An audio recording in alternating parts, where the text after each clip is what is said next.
You think David Goggins is just motivated by discipline and pain tolerance? Think again. What really drives him isn't just about being tough or running ultra marathons.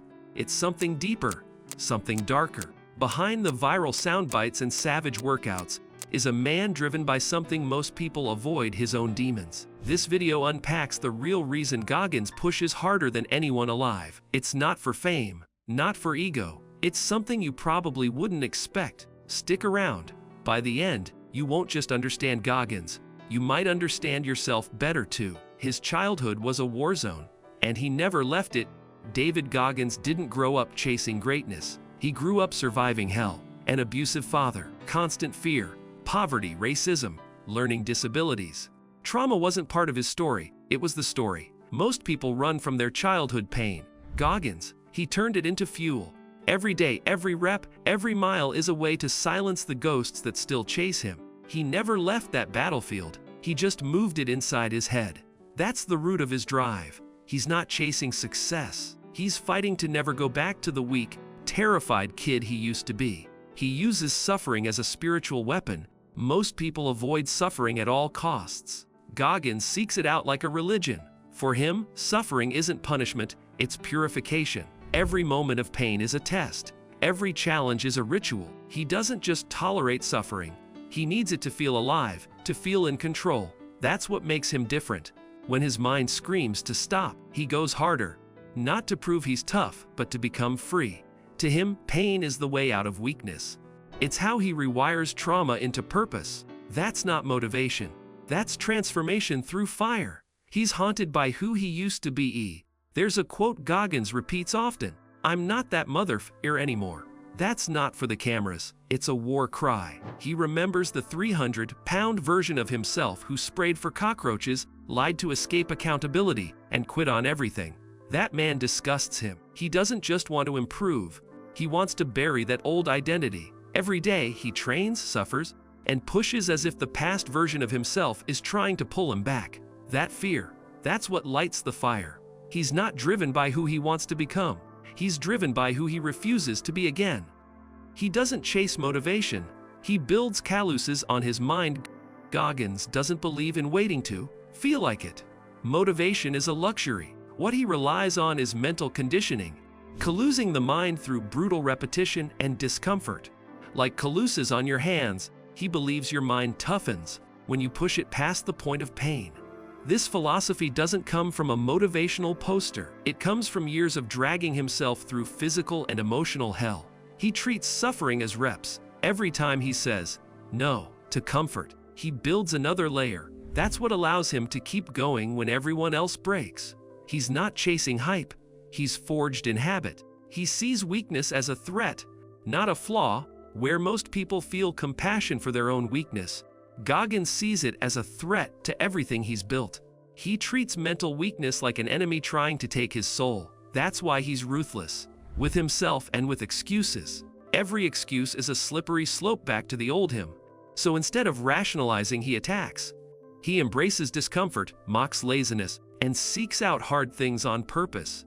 To Goggins, weakness isn't something you fix once. It's something you hunt down every day before it grows back. That mindset doesn't just build resilience, it builds obsession. He's addicted to mastery, not just progress. Goggins isn't just trying to get better. He's chasing mastery, not of running or pull-ups or military tactics, but of his own mind. He wants full control over the part of himself that wants to quit, and that goal never ends.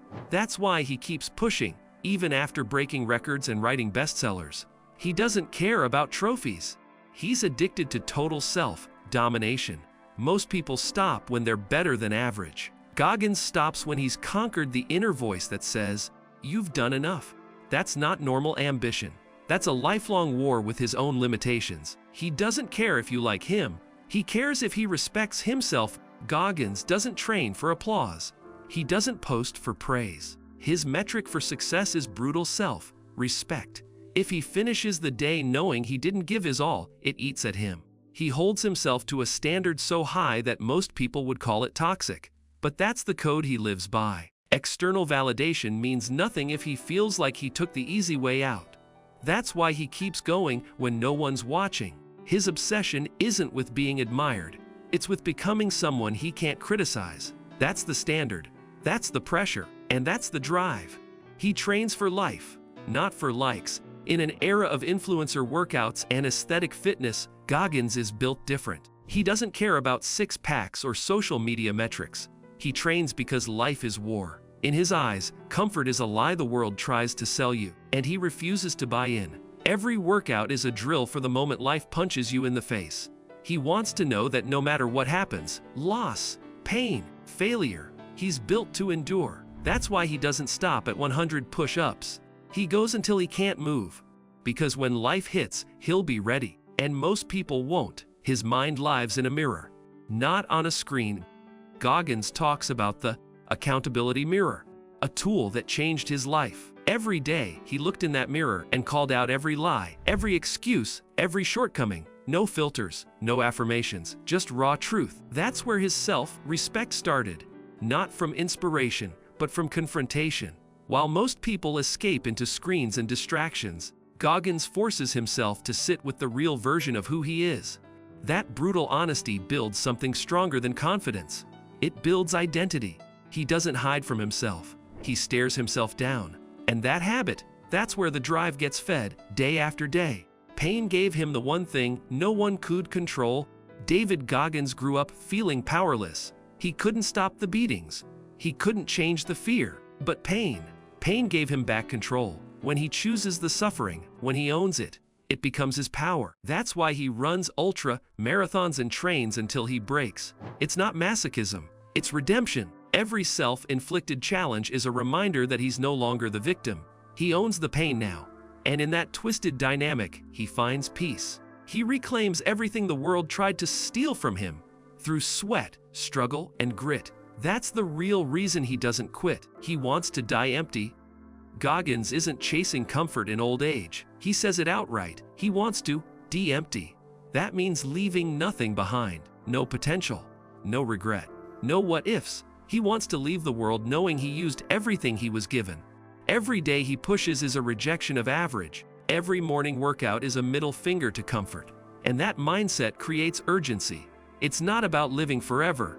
It's about living fully. Most people coast through life on 40%. Goggins is trying to tap into the remaining 60 before it's too late. That's not motivation. That's a mission. He's driven by the idea that someone out there is suffering more than he is.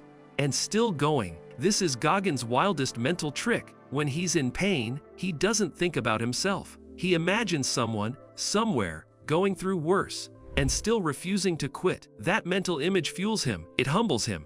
It erases excuses. Because if they can keep going, so can he. He calls it taking souls. Pushing past the limit to become the hardest person in the room. But really, it's empathy turned into power. That belief that someone's suffering more and still moving is what keeps him from breaking. It's not pride. It's connection.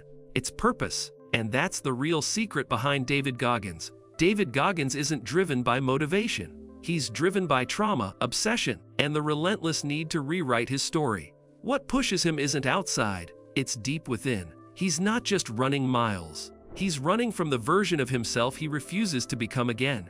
If that hits you, don't just watch. Apply it. Push harder. Go further. Build calluses on your mind. And if you want more unfiltered breakdowns like this, hit like, share this with someone who needs it, and subscribe to Unlock the Spark, where we decode what really drives the world's most unstoppable people.